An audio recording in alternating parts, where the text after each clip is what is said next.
حضور صلی اللہ علیہ وآلہ وسلم کا آسمانوں کا سفر۔ پھر جب انہوں نے دروازہ کھولا تو ہم پہلے آسمان پر چڑھ گئے۔ وہاں ہم نے ایک شخص کو بیٹھے ہوئے دیکھا۔ اس کے دائیں طرف کچھ لوگوں کے جھنڈ تھے اور کچھ جھنڈ بائیں طرف تھے۔ جب اپنی داہنی طرف دیکھتے تو مسکرا دیتے اور جب بائیں طرف نظر کرتے تو روتے۔ انہوں نے مجھے دیکھ کر فرمایا، آؤ اچھے آئے ہو صالح نبی اور صالح بیٹے۔ میں نے جبرائیل علیہ السلام سے پوچھا، یہ کون ہے؟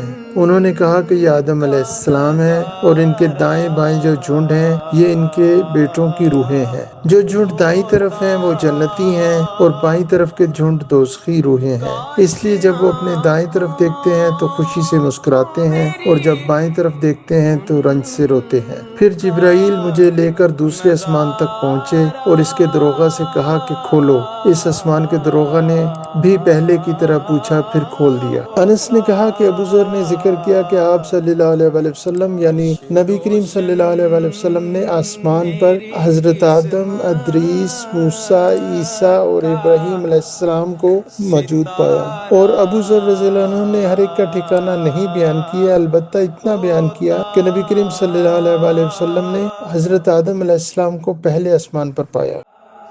ستارہ